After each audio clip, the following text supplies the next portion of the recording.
Toluca gana, golea, gusta, creo que estuvo interesante el partido, particularmente de Marcel Ruiz, que pases filtrados estaba dando. Eso sí, se toparon con un Andrés Sánchez que estaba en plan bárbaro, pero aún así su saga, la línea defensiva, particularmente dos elementos, se vieron bastante vulnerables. Sí, el Atlético mejoró en la segunda mitad, pero no le terminó por alcanzar, porque hay que mencionarlo, el orden con el que se veía el medio campo de Toluca para, digamos, destruir las jugadas de San Luis. Súmele que también había un montón de jugadores del Atlético amonestados, influyeron para que no pudieran alcanzar en el marcador a los Diablos. Al final de cuentas, el Toluca vuelve a la victoria y parece que se despejan, entre comillas, las dudas de si era cansancio, que si estaban saturados de partidos, etc. Pero lo vamos a analizar tácticamente. Antes te voy a dejar el top de los mejores y los peores jugadores que nosotros elegimos en este partido. Chécalo muy bien.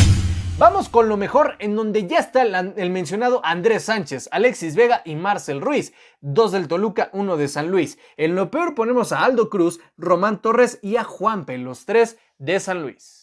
Empezamos con lo táctico, te explico. Tanto Toluca como Atlético de San Luis salieron con un 4-2-3-1. La diferencia estaba en la transición, en donde cuando Toluca pasaba de defender a atacar, muy fácil con un 4-4-1-1, mientras que San Luis sí se defendía con una especie de 4-4-2, en donde teníamos a Joao Pedro y de igual manera ya sea Kimovic o incluso a Sals Lamonch, que subía de la contención, digamos que rotaban mucho para tratar de presionar. Esto, entre comillas, le facilitó la chamba al Toluca, porque los primeros minutos eran una locura y aquí, en verdad hay que decirlo, lo de Simón y lo de Gallardo estaban incorporándose de una manera brutal, obligando a que el medio campo de San Luis estuviera anclado a este sector.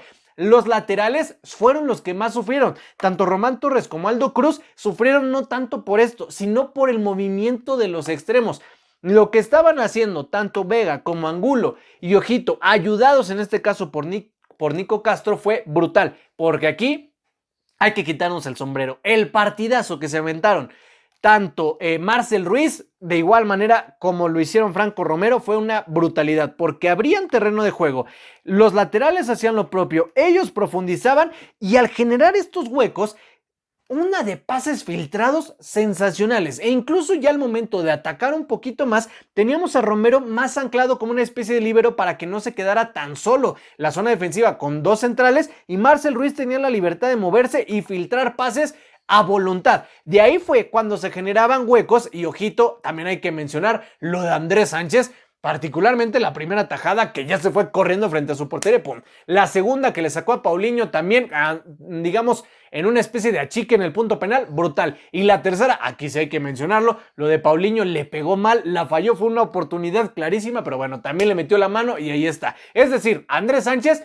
no podía contra el planeta entero y le terminaron clavando tres. Sí, la situación es esa transición en donde pasaban a atacar muchos elementos, el medio campo anclaba que a lo mismo y terminaban sufriendo los laterales porque no sabían si marcar a los carrileros del Toluca o tratar de cubrir los huecos. ¿Por qué? Porque el medio campo de contención no tenía, digamos, una referencia fija, ya que siempre recibían el balón Marcel Ruiz o Franco y se deshacían de él. Es decir, si iban a la marca, ellos ya estaban dando el pase, entonces tenían que replegarse y aquí los que terminaron pagando más fueron tanto Águila como Juanpe, particularmente este último porque de milagro no lo expulsaron, compadres. Esa barrida que le dio Alexis Vega entre naranja y roja. A ver, tú comenta aquí si tú lo hubieras expulsado o si fue una amarilla bien marcada. Lo que mencionan fue el tema de que estuvo a ras de pasto. Ya después, en el segundo tiempo, San Luis se acerca. La transición fue distinta. Ya trataban de generar, sí, el 4-2-3-1, porque ya estaban tratando de hacer otro tipo de juego. Tenían mayor presencia. Toluca se defendía con el 4-4-1-1. En ciertos momentos tenía que recurrir al 4-4-2, pero es agradable porque si tienen que reventar el balón, lo hacen, pero ahora fueron presa también de ello.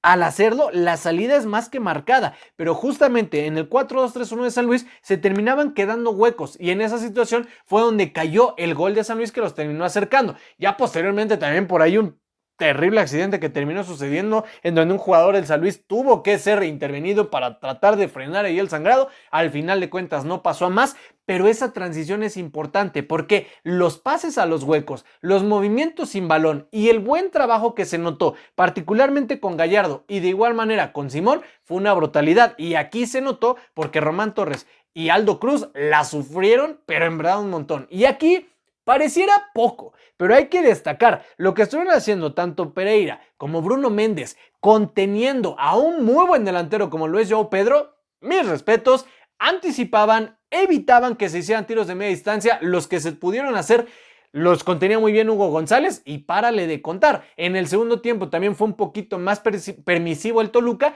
pero independientemente de eso, San Luis sí pudo llegar, sin embargo, le costó muchísimo también por la profundidad de plantel que tiene el Toluca y de sobra. Es lo que nosotros vimos en este partido. Si tú quieres agregar algo más a este análisis, todas tus opiniones, déjalas en la cajita de comentarios.